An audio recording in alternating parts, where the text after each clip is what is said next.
विकसित भारत बनाने में अपनी सक्रिय भागीदारी और भूमिका अपनाएंगे। हम स्वदेशी अपनाएंगे। भारत को स्वदेशी को आगे बढ़ाने के लिए जो जो हम कर सकते हैं वो करेंगे।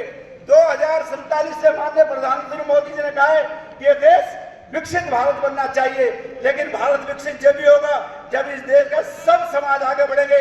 उस समाज में गुर्जर समाज जो निस्वार्थ भाव में देश की सेवा करता है, समाज की सेवा करता है। जब भी देश समाज को जरूरत पड़ती है आगे बढ़ करके हम अपना सहयोग करते हैं, तो आप संकल्प लेते हैं कि हम देश को आगे बढ़ाने में और विकसित भारत बनाने में अपना पूरा सहयोग करेंगे। समाज यही संकल्प लेता है कि देश को अगर आगे बढ़ाना तो स्वदेशी अपनाना है। तो जो देश में चीजें बन रही हैं, जो देश के प्रोडक्शन हो रहा है, उसी का हम उपयोग करेंगे। हम ये चाहते हैं कि गुर्जर भवन और छात्रावासों का निर्माण हो। हर राज्य के अंदर, हर जिले में जहां जहां गुर्जर भवन बन सकता है, छात्रावास बन सकते हैं, ताकि हम शिक्षा में आगे बढ़ सके, हमारे बच्चे उन छात्रावासों में जाकर के पढ़ाई कर सके और कदम से कदम मिला करके आगे बढ़ सके।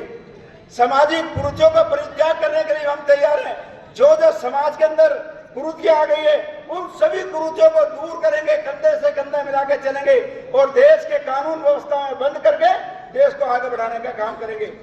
शिक्षा के साथ साथ समाज का सशक्तिकरण हो, क्योंकि जिस समाज के अंदर शिक्षा नहीं है, अगर हम शिक्षित नहीं है तो हम सशक्त नहीं हो सकते, क्योंकि अगर पढ़े लिखे नहीं है तो हमें पता ही नहीं होगा हम गिर जाएंगे। तो हम ये भी संकल्प लेते हैं कि समाज को शिक्षित करने के लिए, सशक्त बनाने के लिए भी हम यहाँ पर संकल्प लेते हैं। और संस्कार और जीवन मूल्य, बगैर संस्कारों का आप कुछ नहीं कर सकते। तो अगर संस्कार होंगे तो हम अपने बच्चों को संस्कार दे सकते हैं। तो आओ हम मिलकर के एक संस्कारित समाज को एकत्रित करें, जहाँ पढ़ी लिखी बेटी हो, जहाँ कर्ज मुक्त समाज हो, जहाँ शिक्षित समाज हो। जो कि हमारे कर्नल साहब कहा करते थे, उनकी बातों को अपने व्यवहार में उतारेंगे, क्योंकि उन्होंने कहा है एक शिक्षित समाज बनाने के लिए हम आगे बढ़े। तो मैं अपनी ओर से ये राजनीतिक प्रस्ताव मैंने आपके सामने रखा है। पूरा पढ़ता तो ऐसा लगता है कि किताब पढ़ रहे हैं, तो मैंने उसको एक भाषण के रूप में आप सबके सामने पेश किया है। मैं ये राजनीतिक प्रस्ताव पंकज जी को दे रहा हूं ताकि हमारी बात देश के सर्वोच्च नेतृत्व के पास जा सके और ये देश समाज सशक्त हो सके, शिक्षित हो सके और देश को विकसित बनाने के लिए कदम से कदम मिला के चल सके। बहुत बहुत धन्यवाद। बोलो भारत माता की।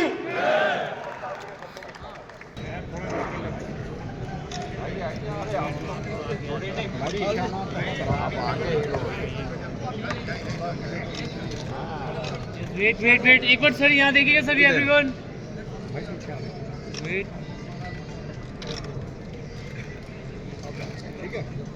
Thank you. संसद एवं चिंतन सम्मेलन में मंच पर उपस्थित सभी सम्मानित गण, आयोजक आदरणीय धर्मवीर जी,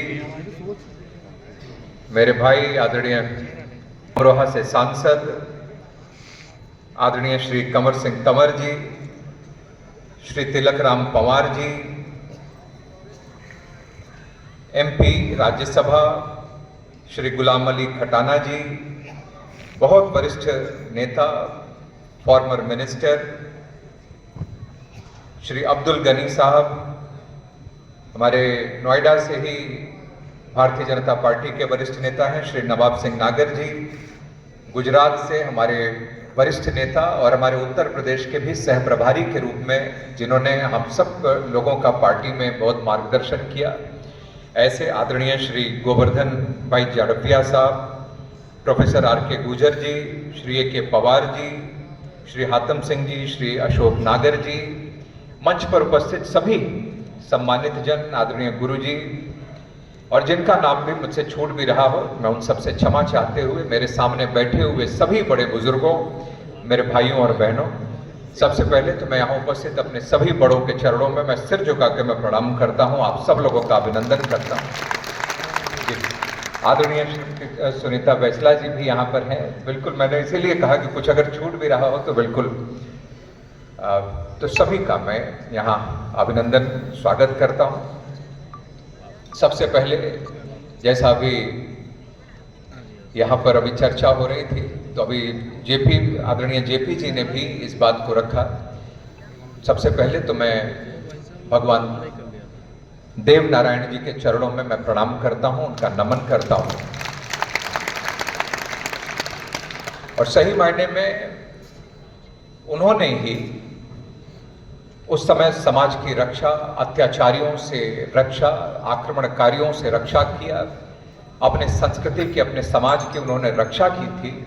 और मात्र 31 वर्ष ही उन्होंने देह रूप में, शरीर के रूप में वो हमारे यहाँ रहे, लेकिन मात्र 31 वर्ष के अंतराल में ही वह हम जनमानस के रूप में लोगों के मन, मस्तिष्क में, दिल में वो घर कर गए और अमर हो गए।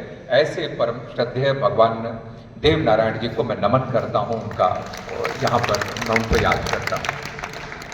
और समाज में व्याप्त बुराइयों को दूर करना, सभी समाज को मिलाकर किसी भी संघर्ष के लिए तैयार करना, एकजुट करना, समरसता का भाव लोगों के अंदर पैदा करना, ये कोई साधारण पुरुष ये नहीं कर सकता है। यह सही बात यह है तो ये है सर्वसिद्ध कोई अवतार, ऊर्जा का पुंज अवतार ही यह काम कर सकता है। और यह काम भगवान देव नारायण जी ने किया था। और इसी के कारण बहुत सारे लोग बहुत प्रकार की बातें कर सकते हैं, लेकिन ऐसे ही महापुरुषों की वजह से, ऐसे ही सर्वसिद्ध ऊर्जा के पुंज अवतार, ऐसे ही लोगों की वजह से आज हम लोग यह स्वरूप अपने देश का देख पा रहे हैं, समाज संस्कृति का देख पा रहे हैं। हम लोग जब चर्चा करते हैं तो बहुत सारे अपने देश की भी जब चर्चा हम लोग करते हैं तो एक बात हम लोगों को बिल्कुल यह ध्यान रखना चाहिए कि हमारा देश जो आज है इतनी विविधताओं के बाद भी बिल्कुल एक बना हुआ है। तो इसमें ऐसे सब लोगों का बहुत बड़ा योगदान है जिन्होंने कि अपने समाज की रक्षा करने के लिए, संस्कृति की रक्षा करने के लिए, और ऐसे वो सभी लोग जो अपने देश की सांस्कृतिक, आध्यात्मिक प्रति